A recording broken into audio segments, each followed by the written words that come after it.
Before I got these smart curtains, I had these really kind of weird, bizarre, straight from the 70s curtains. And they were fine because they let in light, but there wasn't really a good way to close them or anything. And at night, I definitely want the curtains closed. So these have been awesome. You can use it with a remote control. You can just press up and up. Hopefully you can kind of hear how loud they are. You can definitely hear them going up and down, but I would say they're not really all that loud. And then you can pause them so you can stop them wherever you want with a remote control. And they do have different remote controls. In fact, the whole process of getting these blinds is really quite fascinating. You go on the website, you select the style, you select the color, you can select how many you want, you can select a specific remote control that has the channels for how many blinds that you want. These blinds even have a solar panel. So I've got a solar panel plugged into it, so it's always fully charged. I don't have to plug in a battery ever. It does have built-in batteries, and if you don't have the solar panel, you can just charge it every few months or however long they last. But with the solar panels, you never have to do that, so it's always ready to go. These were sent to me so I could make this video and test it out. So I just kind of want to share with you my whole experience and some of the problems I ran into and what you should be aware of. So I've already kind of talked about the purchasing part of this. It's really easy to customize things, and you see exactly how much you're going to pay for what you get. And they do have very detailed guides for how to measure things. And as far as the installation process goes, here is everything that came with it. This was surprisingly easy to install. Because I installed it on my doors, I didn't even really level anything out. I just got the brackets and I put it just right up against the top of the glass, drilled a couple holes, screwed in the brackets, and then the blinds themselves, you just kind of pop it into place. And the nice thing about that is if you have it kind of off center, you can easily slide it either direction. So you can see here I have kind of like a door handle.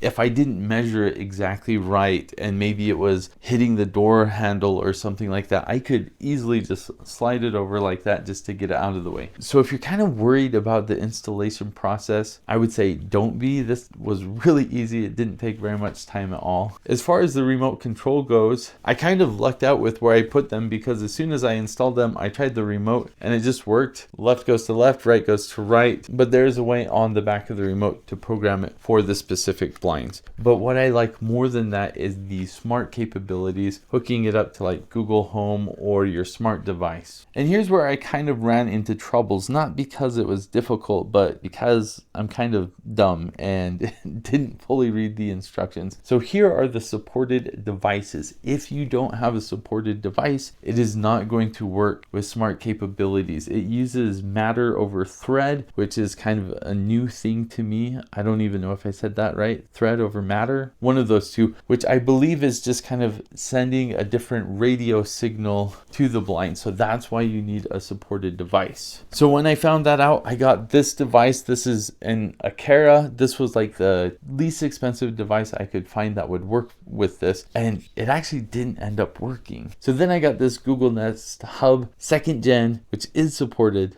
but I couldn't get this to work either. I wrote to support. I'm like, what's going on? I got these devices, it didn't work. They're like, you didn't put it into pairing mode. And support didn't actually say it like that. They just said, make sure you follow all of these steps, and then they circled in red the step that I forgot. So what I was doing is you press the top and bottom buttons on the remote, and it does kind of this weet weet. And then after that, you're supposed to do top and pause to put it in pairing mode. And that was the step that I forgot. I do think it's kind of weird that you have to do 2 different key combinations, but it's right there in the instructions. I did not do that. So once I did that, yes, this device worked just fine. You can get this really inexpensive. This also worked just fine. I bought this off eBay. This also didn't cost very much. Now here's something that is worth noting. I paired one blind with this, I paired one blind with this, and it seemed that to use these, I had to have both of these devices plugged in. If you pair a blind with one device, that blind is going to work just with that device. So I ended up unpairing the blind with this, and I just paired both blinds with this, and now it it works just fine. But just know if you have multiple hubs that could work for the blinds, make sure you just use one hub to connect everything. But the reason I like that so much is in my Google Home, I have an automation set up. So during sunrise,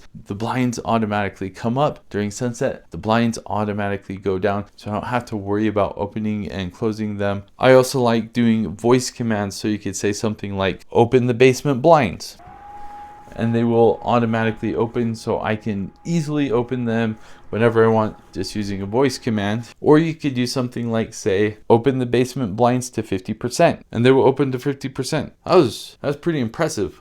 Looks like I stopped them at 50%. And you can say open or close to a certain percentage, and it means the same thing. So if I want to open it to 40% or close it to 40%, it's going to do the same thing. So open the basement blinds to 40%.